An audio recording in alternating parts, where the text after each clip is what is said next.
How are you? I am dandy. So good to see Oh, you.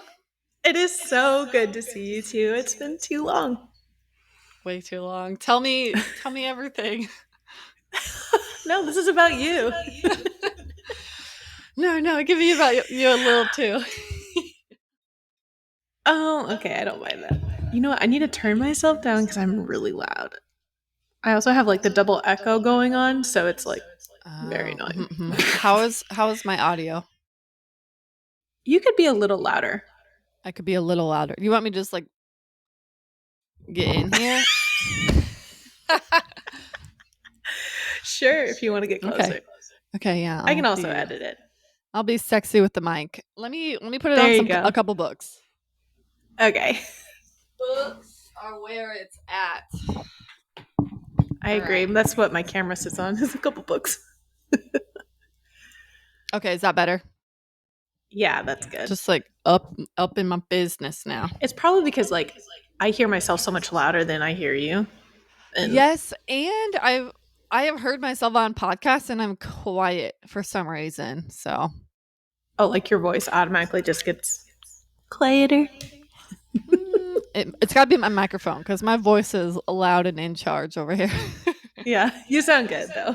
Oh, perfect. Thank you. But yeah, let's just like dive in. So Let's do excited it. to see you. I'm so happy to see you. Yeah. I do want to tell the people how we met because it's such a cute and funny story. Uh, do you remember what year it was?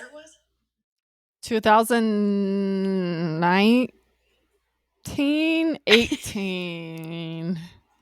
It was, yeah, around then. I think it was 18. I was, go ahead. I think it was 18. 2018. Okay, that sounds about right. So my friend April and I were at a networking event. I was there to support her because she hates networking events. And we were scoping the crowd, had our little beers in our hand, and we saw Megan on this couch in between two dudes. One of them was your husband. Yeah. And you're just sitting there all like, boop, boop, boop. Awkward. Yeah, awkward. And they were just like talking over you, like really loud and like type A dudes. And so my friend April and I saw you and we're like, let's go talk to her. She needs it. Yeah. You So we rescued went over me. and talked. Yeah, and we just like all instantly clicked. And you started coming to that girls' night that I go to on Mondays. And Yes. Well, it you was invited me to the destiny. girls' night, and I literally, so it was like my first month or something when I lived in Nashville, and you had invited me to that girls' night. And I remember searching the depths of the internet, wondering if this was like some sex trafficking thing where I was going to get That's right. kidnapped. I was like, I like want to go and make friends, and also like, what if I never come back from this? I thought the same thing. I just didn't do any research because when I found out about that girls group, it was some random person on the internet inviting me, and I was also meeting friends. And I just showed up and I was like, I should have probably researched this. But it changed my life. I met some of the best people who I still know today. And we would just invite people into this like fun cult. Yes, and that's exactly what it was. It was so much fun. Yeah. And then it was a really sad day when I found out that you were leaving us. Mm, yes. Responsibilities. Lame. Responsibilities. Ugh, life. I know. So that I guess kind of leads into my first question. What led you to where you are today? You have a laundry list of accomplishments, titles, and just it's really quite impressive. So take us on that journey. Oh, well, first of all, thank you. I received that. So, the journey, right? The backing up of all of it to where I am today. First, I feel like this is where I say where I am today. I am currently in the Kansas City area. I am a confidence coach, a best selling author, and I really just help entrepreneurs, business owners, and emerging leaders, as well as creative humans and everyone in between, help them own their weird and embrace their main character energy, right? And where that started was on a on a Zoom call with my sister right before the pandemic. She had just quit her job. She wanted to know what was next for her. We were practicing interview questions and working on her resume. And I was taking her real deep, kind of like we did in that girls group where like just asking like the questions. And I don't remember what I asked her, but I remember the way that she looked at me. And she started crying and she said, "I don't know who I am." And Oh. it was just like this big sister moment of like, oh my God, like I realized I could help her and I could help everyone in the world who also didn't know who they were and embrace their confident, authentic self. And so that was kind of the catalyst of me realizing I had this bigger purpose than the corporate 9 to 5s that I had previously been juggling with my side hustles and all the things. I loved working. So having my own business was, felt like the right next step for me. And it was just gosh, a big old cluster of experimenting and trying things and pursuing certifications and doing things before I felt ready. And now here we are, I started my business in 2019. So coming on 4 years later, just wild. Wow. That it's so long ago, but it's also not. Yeah. Right? It feels so much longer than it actually is. It feel because so much has changed. So, like, what were some of where you are now during that time? Like, what were some of the challenges that you had?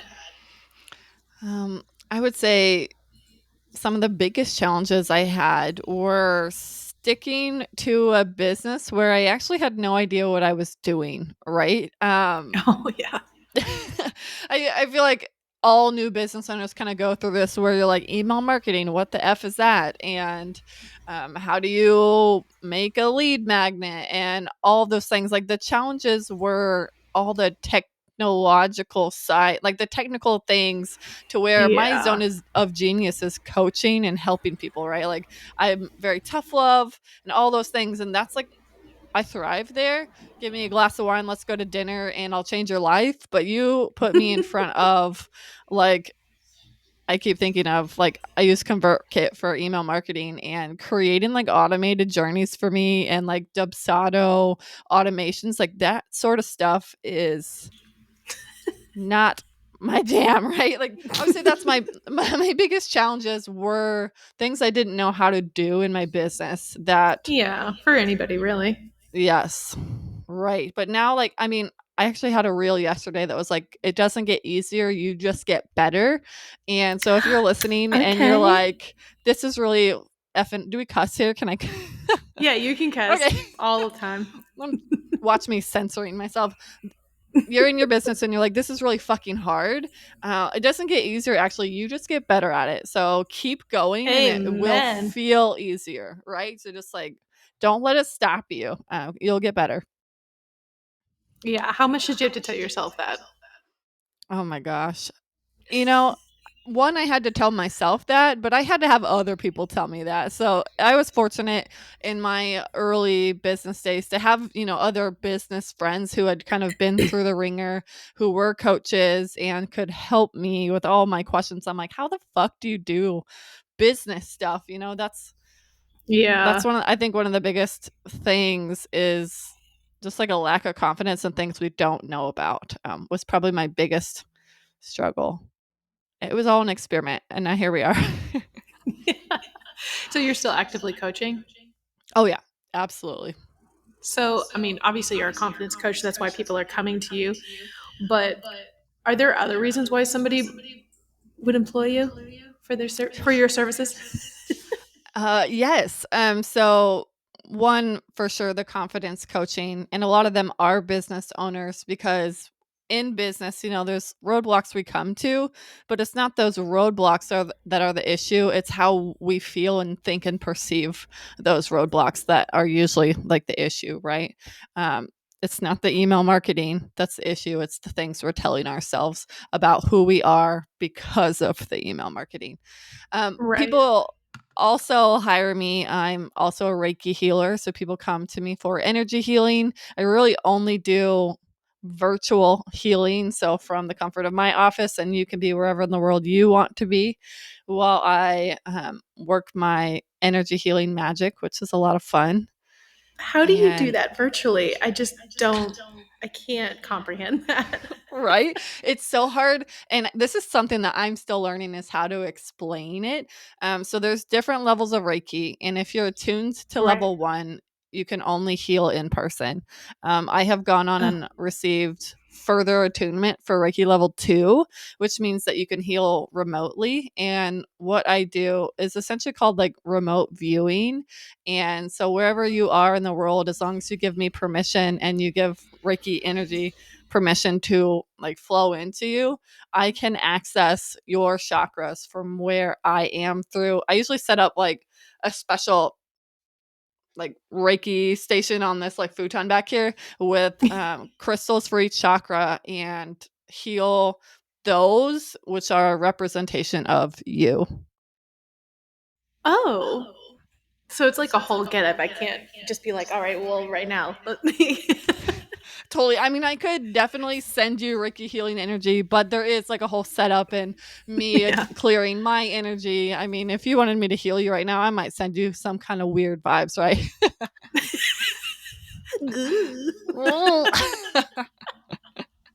That is, so, I feel like that's definitely a new age thing. I don't know that I've never heard that before. I've heard of like hypnosis, like virtual, Yeah. but that's about it. Yes. I'm also a clinical You are? hypnotherapist. Yes. I've always wanted to do that. It is so cool. You would love it. I've done the YouTube videos like to help you sleep. Well, it's Yes. really audio because I'm trying to go to sleep. That helps. There's one that I would listen to. What's his name? Michael Seeley. Do you know that guy? Yeah. Yeah, I'd listen to the one, and within seconds, I'm just like, Yes. And that's perfect because your subconscious mind is always listening and your logical mind doesn't have to. yeah. It was really hard to like learn to relax and stuff, but it got easier. But yeah, Yes. we're off track here. An Enneagram 8 relaxing? What? Oh yeah, I really have that nine, a big nine wing, so I can chill. I know Fair. some wing sevens. Casey's a wing seven. She has no chill. It's fine. We can talk about her. But I yeah, love it. it's just so funny how different we are because I'm just like, yeah, kick my feet up, watch 8 episodes of 2020. I can do that all day. So good. Wait, you were a one? Correct. Yes. Right. And Okay. I Because you wing started out. 9 as well. That's right. Okay. Because I remember when I first met you and we learned about this stuff, you started out as a 3, right? I think I was first typed as a 2 or A maybe a 2. 3.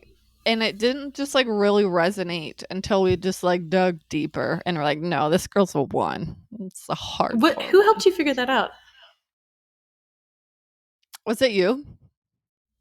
I hope so. It was someone in our girls group for sure.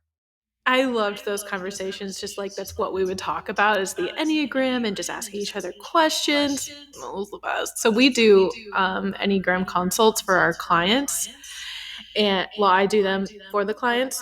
And it was kind of a funny story because one of our coaches, she was a type 3, the whole deal. That's what she was, and we're of course you put people in that box, right? You don't Totally. want to, and that's just what our brains do. And we were on a call with one of her clients who typed as a 6. And so I'm going through the notes. It's just a general call, just to kind of get to know it a little bit better. And it was a great call, ended it. And that coach, Nicole, she calls me. She goes, I'm pretty sure I'm a 6. But it was funny because 6s, when in stress, are 3s, like go to type 3. And like it was just one of those like moments of, oh no, this is what you are for real. Do you do Enneagram stuff for people? I always love to know my clients' Enneagram so that we can leverage that and kind of dive into a lot of the like whys behind some of our behaviors that we that we don't understand.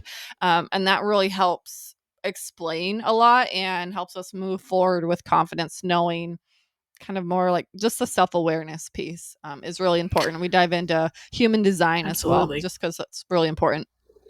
Ooh, expand on that. Human Human design, like your design. brain, or just explain. Caitlin, you are going to love human design. So human design is actually it's where the moons were when you were born. And so Oh, it takes into account here's the things that you'll need.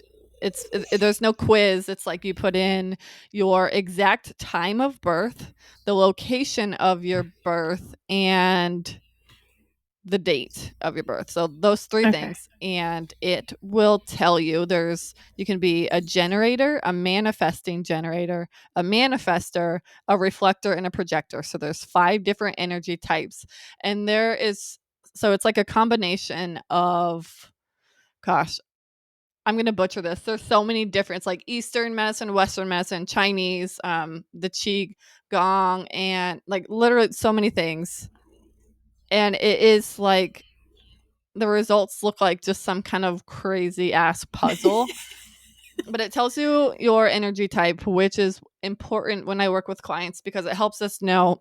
So, like generators, I'm a generator, and generators are like the worker bees of society. And this is the most common person, to where we have a to-do list and we like to get things done, and that makes us feel good about ourselves. And at the end of the day, if we didn't accomplish, quote unquote, accomplish things, then we don't feel like we can rest. That's like a generator right there, or like a Okay. projector. My husband's a projector, and projectors are only meant to work like 4 hours a day. They have limited Mm, energy resources, and they go to bed and they're fucking tired and they fall asleep like immediately because they've exhausted themselves every day. And so that's very different for Brandon and I. Like, we'll crawl into bed and he's snoring, and I'm like thinking about everything else I didn't do or I need to do the next day, right? yeah. Which is so helpful to know with clients, because then we can say, okay, well, you have like 4 good hours, let's like run with those. Or if you're a generator, like I know for a fact you're going to get this done because it's in your like human design. That is so cool. What would you say I was? It's hard You're not to, supposed to do that. yeah, Like well, tell and people. it's really Okay. hard too, because with like the Enneagram, there's a lot of like you can kind of type somebody without taking the test on Right. an Enneagram, but human design is like there's literally one answer. And there's so much to it. Like you have like profile lines and what it looks like when you're in alignment and out of alignment. I definitely recommend looking into it. I'll send you a link. I want to know your human design. Okay. Yeah. I'll put Yeah. it in our little show notes too if people want to Okay. do that. But I'll send Yes. you my results. It's I so love cool. that. And it is like it's an overwhelming amount of information, but I love it's that. so interesting. Yeah, when I discovered the Enneagram, it was an overwhelming amount of information, but I Yes. nerded out. I'm like, I gotta read everything. I have all my books still stacked right here. Like, Yes. Love I it. love that. So, what else do you use with your clients? So, like I said, they really come to you for like confidence help and business help. Like, what are some of the methods that you do help with that? Obviously, this is one Totally. of them. So in terms of like actual like names of tools, a lot of what we do is neuro-linguistic programming, which is big word. So like neuro, brain, Yeah. linguistic, language. Yeah. So it's like the language of the subconscious mind. We spend a lot of time addressing and recognizing the stories our subconscious mind is telling us and reframing those and reprogramming them so that we literally create ourselves a new reality. That I like. I've always loved like brain stuff, and I can really dive into that nerdy stuff of like neuroplasticity and the subconscious mind. Like, you're really scratching that intellectual itch for me right now. So, Mm. I don't know why, but I just like envisioned myself like scratching your brain. Really gross. Yeah, but yeah, so NLP we do a lot with. I help people EFT, so emotional freedom technique, mm, which is tapping. We do a lot of that to help really stagnant energy in the body, as I've well tried as tapping before. I just couldn't. By yourself or with somebody? By myself. Okay. And you didn't That's love probably it. not the right way to do it, right? There's no wrong way to do it. I would say Oh. it's easier to do it with a facilitator if you're new to it, for sure. Okay, so you feel like a dummy. You're like bleep bleep bleep bleep bleep. Yeah. Right? And there's some really helpful like YouTube videos. I actually have a freebie on my website that's EFT for better boundaries to help release the Ooh. shame and negative emotions around like setting boundaries. We can drop that link as well. It's so powerful because I mean boundaries are something that everyone needs, but Sorry, my cat. He jumps up here with no warning. This is Walter. I love your cat. Oh my gosh. Hi, buddy. He's being really needy right now. Keep going. Sorry. I love it. Well, where was I? Uh, mm, I don't remember. I choose to remember. It's coming back to me. All I can think What's of is happening? I want to pet your cat. Oh yeah. He always does that to EFT me. though. Oh yes, boundaries. We all need boundaries. We know we need better boundaries, but there's so much stigma around if you say no, you're a shitty person, or you know, whatever those thoughts are around that. EFT is a really powerful exercise, and I'd love to hear how like a guided tapping would go for you rather than something by yourself. It'd be so cool. Because you can use tapping for different things. Like I want Oh, to totally. release this. I want to achieve that. Like it's Yes. not just like one thing. Correct. You can literally tap for anything. Okay. Same with like I also. hypnosis. Oh yeah, I definitely need to try the hypnosis thing. Like I'm just.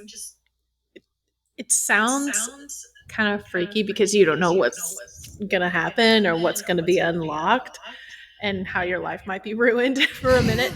You know. Oh, well, definitely it won't be ruined. So here's the thing about clinical hypnotherapy. It's not the same as what you see on the stage at those like Oh yeah. shows, because the prime directive of your subconscious mind is to protect you. And so in hypnotherapy, I can never make you do something that goes against your prime directive of safety, right? Like I can't make you jump off Right. a cliff. And it's really just like a deep meditative state where your subconscious mind is so activated and listening.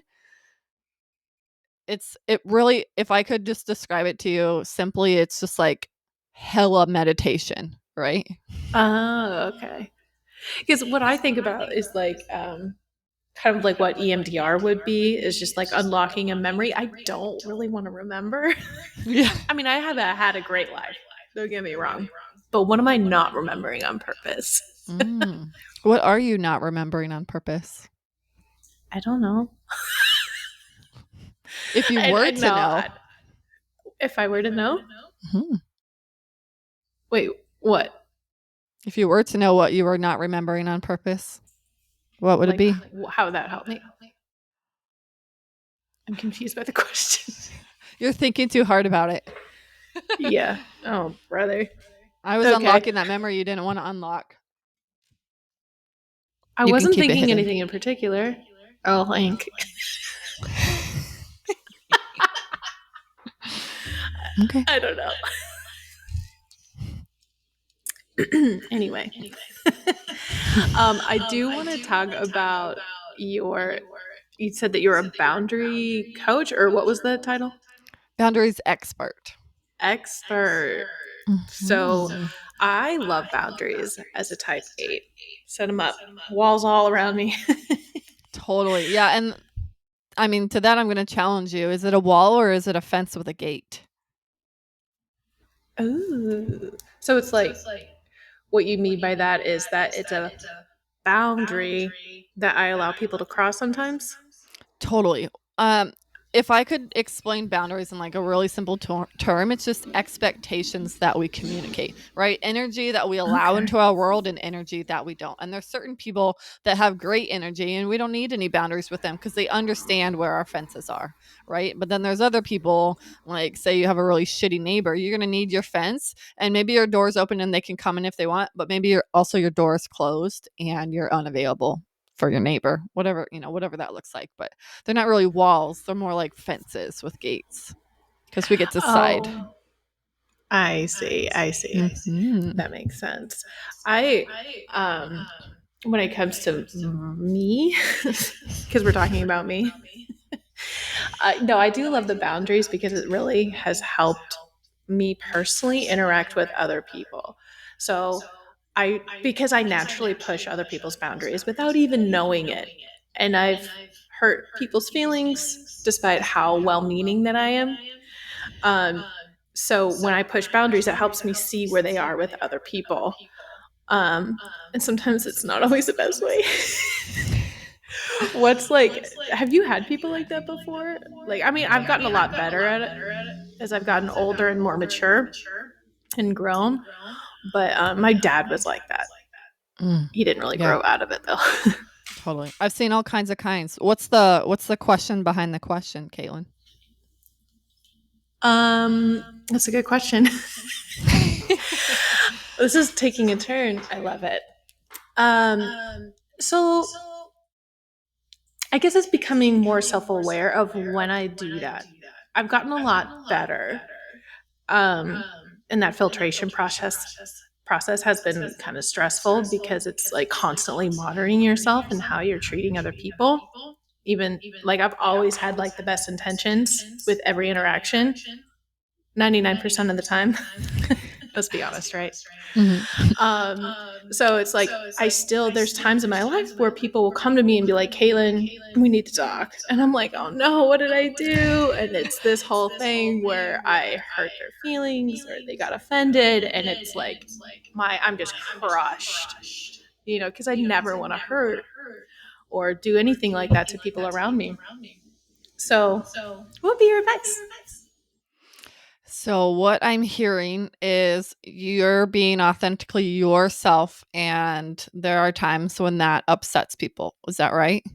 Oh, perfect. Yeah. Yeah. Okay. So they come to you and they say, "Hey, Caitlin, this really hurt my feelings. What happens next for you? Where does your brain go, or how does that conversation go?" Oh, well, I usually ask them to elaborate what happened. Um, just kind of replay it for me because I have no idea what you're talking about. Totally. Yeah. Yeah. That's super helpful, right? The more clear they can be, the better. And I also want to acknowledge and validate you here that your friends are comfortable enough to come to you and tell you that Yeah. that you hurt their feelings.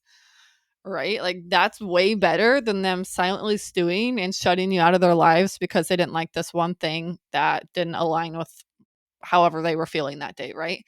Um, so I want to acknowledge you there that you're authentically yourself, one, and a safe space, two, to express a boundary, right? They're expressing a boundary because they care Oh, about your yeah. relationship.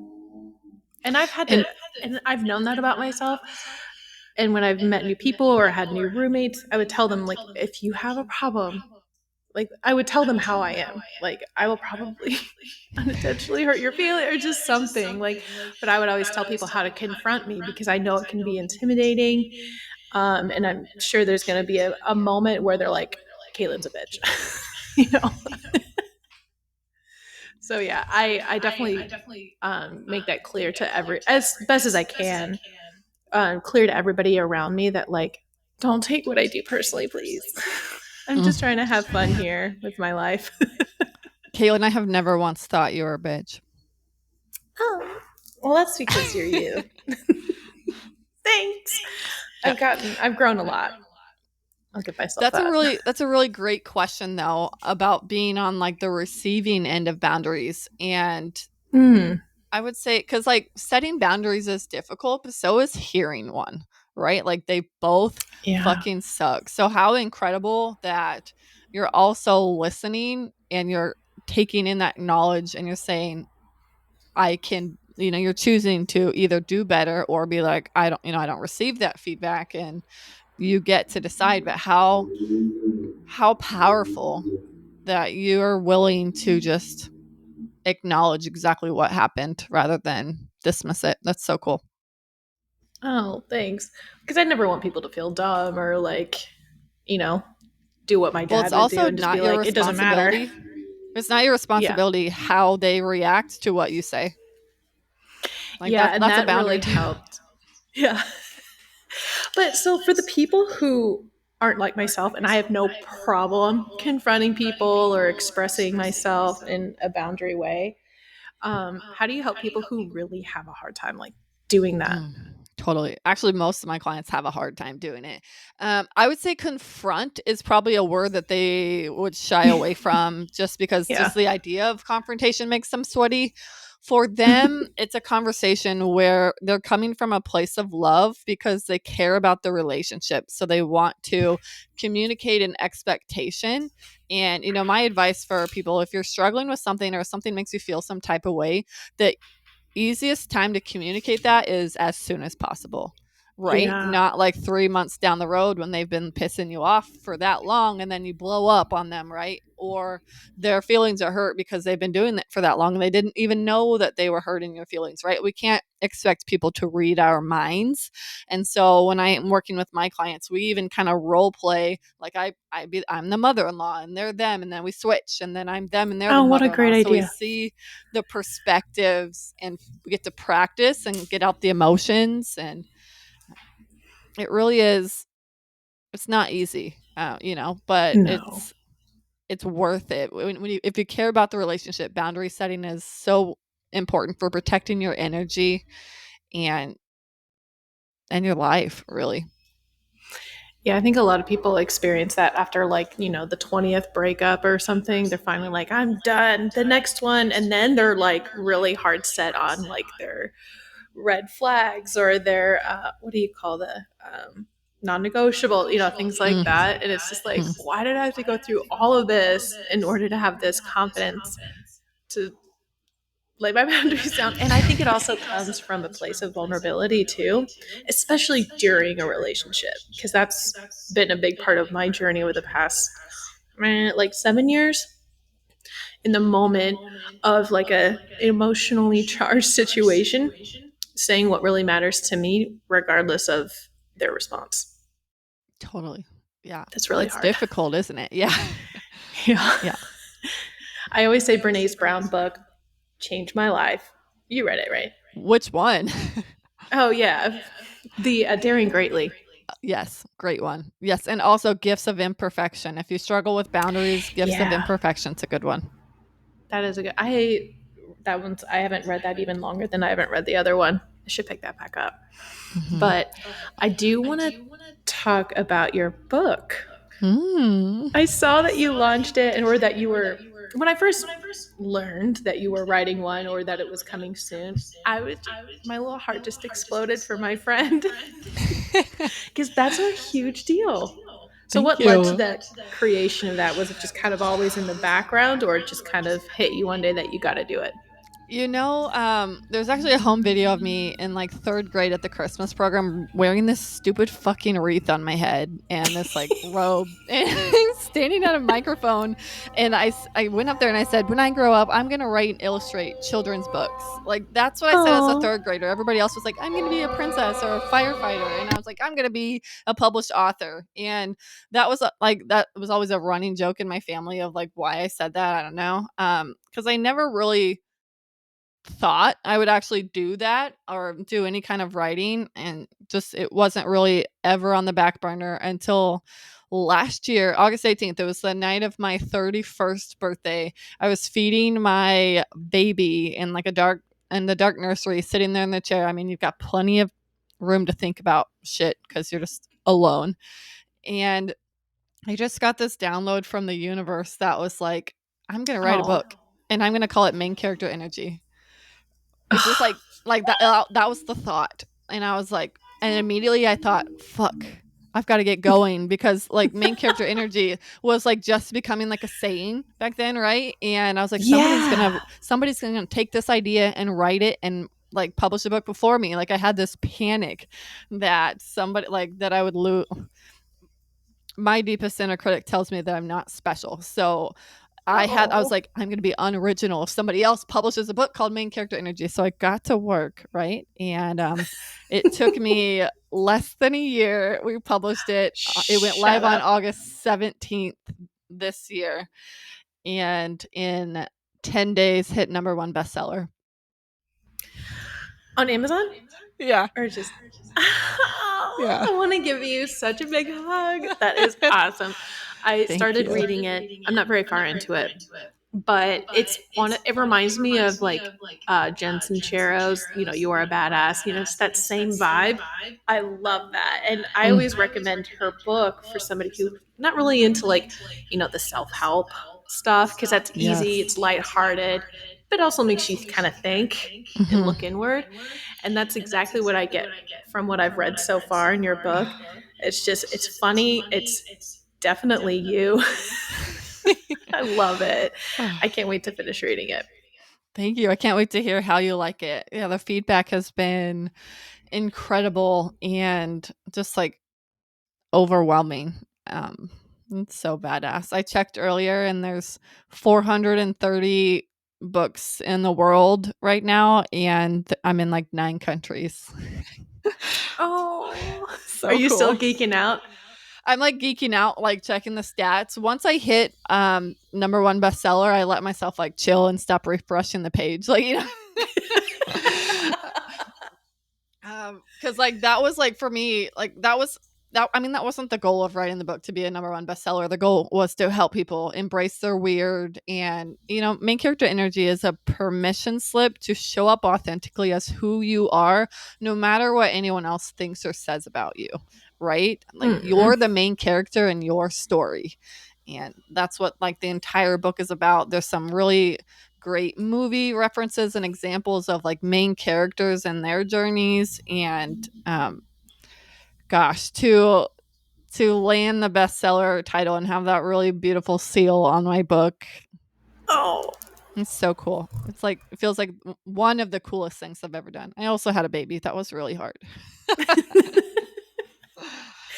Yeah, which I'm just kidding. That is so cool. And I'm so proud of you.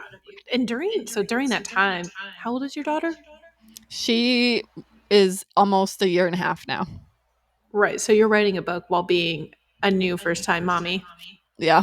Yes. Was that a hard balance or did it just feel really natural to you?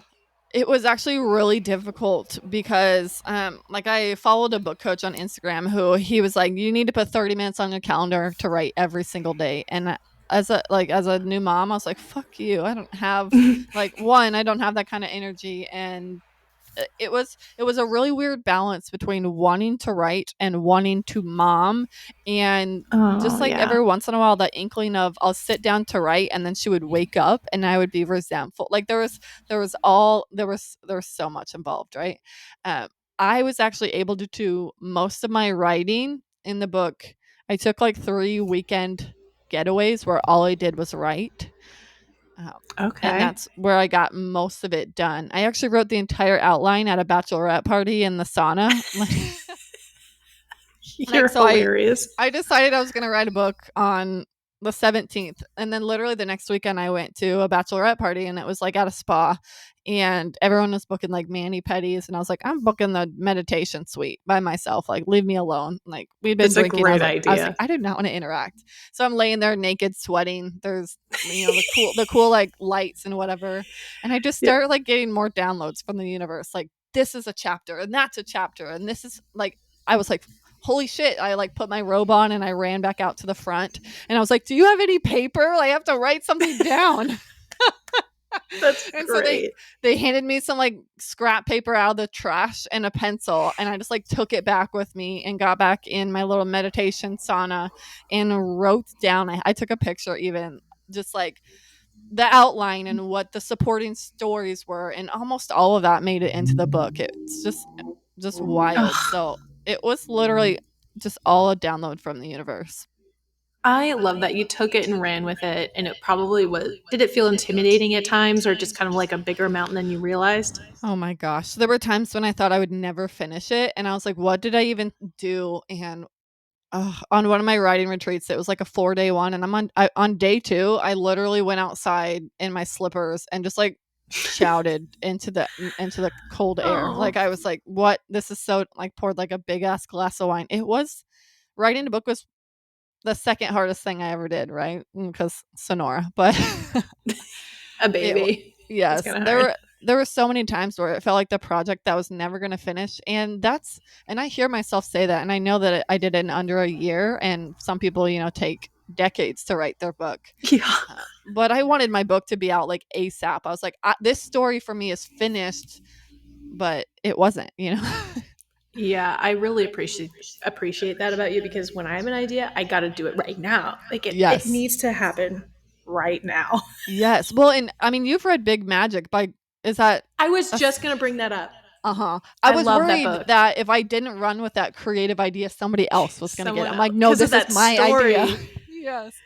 Yeah, because she said that Yes. story about, wasn't it a book idea? You probably don't remember what I'm talking I about. think so. Yeah. Yeah, it Yeah, was a a book book idea. idea about this thing, but she never ran with it. And like what, years later, she Somebody was else. she was hearing it from a friend who actually decided to do it. And the way she described how, well, I love how you say like downloading from the universe. That's such a great term. But the way she put it, of like, well, this idea has come to you. You're not going to take it. I'm going to give it to somebody else. Like the Yes. universe being like a god, right? A person. Yeah. Humanizing it. Yeah. Right. I love Love that. it. Yes. Yeah, and there was a fear involved around that idea leaving me and somebody else, because literally the next week, Amy Porterfield, in one of her Instagram captions, in all caps, in the beginning of the caption, it just said main character energy. And I was like, I got sweaty and I sent my friend a message. I was like, tell me she's not writing a book called main character. I was like, I panicked because I was like, how shitty would it feel for like a, personal development superstar, whatever you want to call her, like a well-known person, to come out. I was like, I've got to finish this book ASAP. It was definitely meant for you. It was probably just a random Instagram post, right? It was, but I like Good. scouted. I like watched her to make sure, and she didn't say anything about main character energy again. So I was like, okay, cool, it's still mine. I was like, do I need to trademark this? I even looked at trademarking it, but you can't trademark a book title because at best it's mildly descriptive, unless it's a series like Harry Potter. Sorry.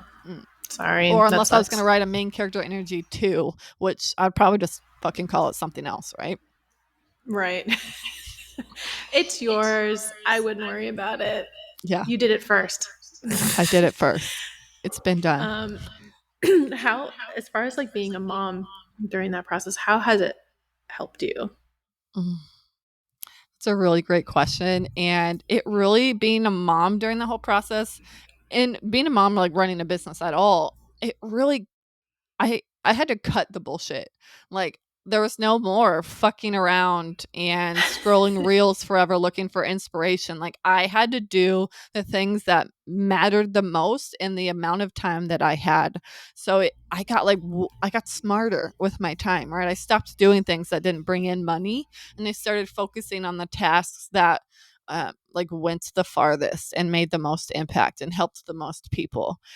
So it's like mom speed. Like, you get really quick at things, and you only have time to do what's important. That mom strength, right? Lifting the car. It's real. It's real. Yes. That's awesome. So what are some of the biggest things that people can take away from your book? And we kind of talked about it a little bit, but I haven't read the whole thing yet. So enlighten me. The biggest things that people can take away from my book, like I said earlier, really it's a big permission slip to be yourself, and like unapologetically, right? To not give a fuck what anybody says. And a lot of the takeaways are going to be to take that messy and perfect action. And actually, one of the first chapters is about going after what you want. And this is when I get a lot of positive feedback on, like, they start the book and they're like, oh my God, Megan, I've never even gave myself the space to think about what I want. They're literally living their lives on autopilot. And then they read that first chapter, and every chapter ends with affirmations and a reflection exercise, which I recommend that you do, because it will deepen your experience in the book. Right. And if your ego tells you that you don't need to do them, that's literally just your ego. I recommend, even if you've already done it, like do it again. New stuff will come out. That's usually me. I'm like, man, next. You're like, I don't need to do this. No, Caitlin, do the exercises. I prescribed them. I'm not a doctor, but Okay. I might be. So, Yeah. yeah, that's one of the biggest things is give yourself permission to go deep with this book, right? It can be, and I talk about this in the introduction, like you could literally read the chapter titles and go about your life and be like, oh yeah, Megan told me to fuck perfection. But the stories in there and the reflection exercises at the end are really something to digest, right? I actually had a gal tell me after reading literally just the first chapter, she was like, your book is so inspiring. I realized I wanted to go back to school and help people. And she's now pursuing a doctorate in psychology from the first, because of the exercise at the end of the first chapter of my book. How heartwarming and inspiring and just tingly. Oh, when she told me that, I was like, oh my God, that's so cool. I need her to write a review of my book. If you read my book, write a review. It tells the world that it's, worthy and that more people should read it, right? Like spread the main character energy everywhere. So the biggest, the takeaways are it's empowering, it's entertaining, it's emotional, it's educational. There's a lot of neurolinguistic programming and hypnotic language in there that you won't even notice. I put all that in there on purpose. This book is more than just a book, right? It's somebody called it a rare gem. Ooh. I like that.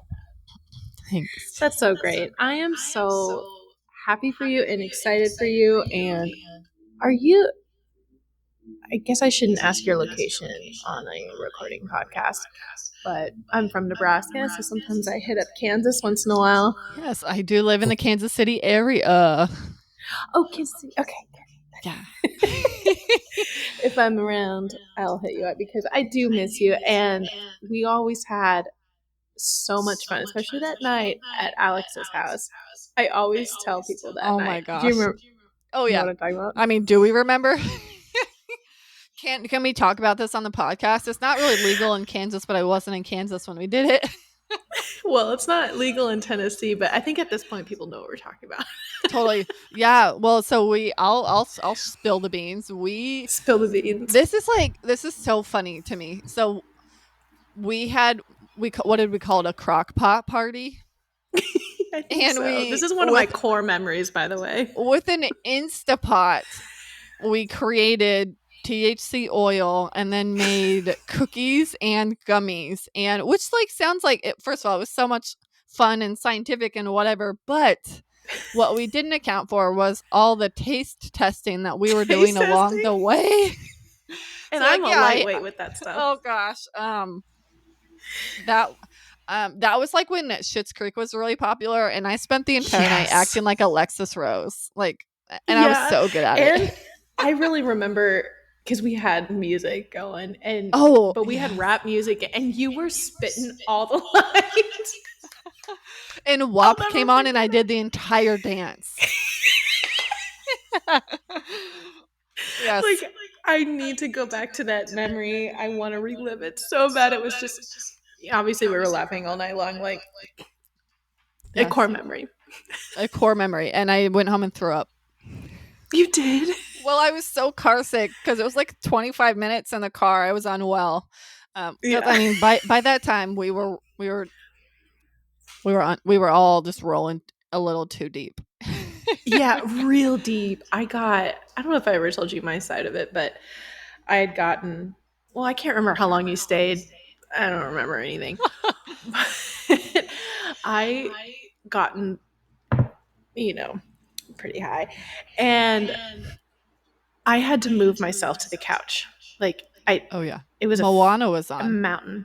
Moana was playing, and I remember just, I was holding onto the furniture around me because my body felt like lead. And so I laid down, and I'm just if I moved my head, my brain was 10 seconds later. I remember And you were then- scared to go home that night. Yes. I was just going to say that.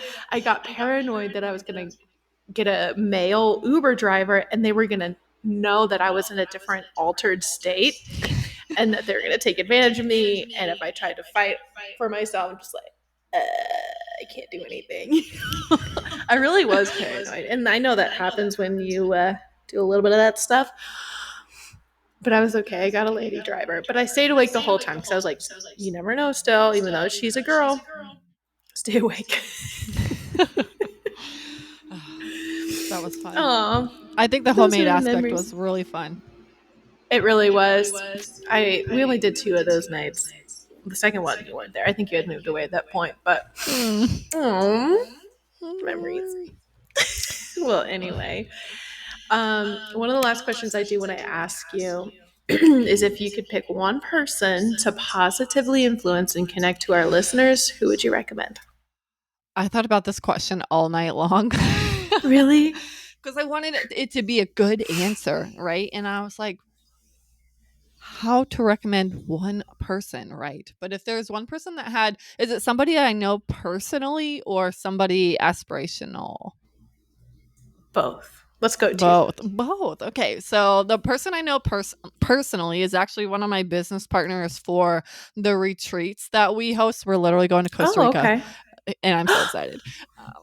It's gonna be awesome. Oh, But her name is Taylor. She's at Hey Taylor Thompson on Instagram, and she is a high performance speaker, coach, mentor, podcaster, and she's an expert on time and energy. And she was really the person who told me that I could run a business and I could do really well at it. And she's always been my rock and vote of confidence when I have any kind of questions. And so like I would definitely like she's very tough love, and I love that. yes, very head centered. She's a freak in the spreadsheets, which I am not. She is an Enneagram 3. Like that was my next question. Yeah, Enneagram 3. Freak in the Although so she's typed as a 3 the past like 10 years. This year, she keeps typing as a 7. So it's been really interesting watching her journey of trying to decide who she is. But she's going to pay for a typing session and like work with a professional. But love it. Yeah, so Taylor is my like the person that I like know personally that would be a gem in your life. And then somebody that I don't know that is very positive and has had a big impact on my life is Rebecca Campbell. I mean, she wrote the books like Light is the New Black and Rise Sister Rise, and she's got some beautiful oracle cards. Actually, I'll show you. Rebecca Campbell. So these like beautiful oracle cards. I think I've seen those. Yeah, I'm sure you've seen it. Like Work Your Light deck. Like she is a really powerful healer, and if you're looking for any kind of spiritual positivity and figuring out like uncovering your like witchy woo who you are, she is really helpful for the like the deep reflective. Like my book is like funny reflective, hers is like deep reflective. I love that. I'll also look those up. Yeah, do it. Well, thank you. I love you, friend. I love you. Where can people find your book? Ooh, you can Just find Amazon? my book on Amazon, or like if sometimes just easier, heymeganreed.com/book, and it will pull up the Amazon link for you. I made a pretty link just so that it's easy. Oh, okay. And your socials? Where can people find you? I am all over. Instagram is where I hang out the most at Hey Megan Reed. We have a lot of fun over there. There's a ton of free bingeable content, lots of reels and entertaining, inspiring, motivating type stuff to help you with your confidence and to show up authentically. I show up authentically. It gives you permission to do the same. And, you know, my website, heymeganreed.com. That's where we hang out. I would love to hear from you. Of course, you'll hear from me. Yes, I want to hear from you, Caitlin, all the time. Oh, well, thanks again for joining me. Until next time, everybody, let's say bye to the people. I like to do a really awkward wave. Bye. Bye.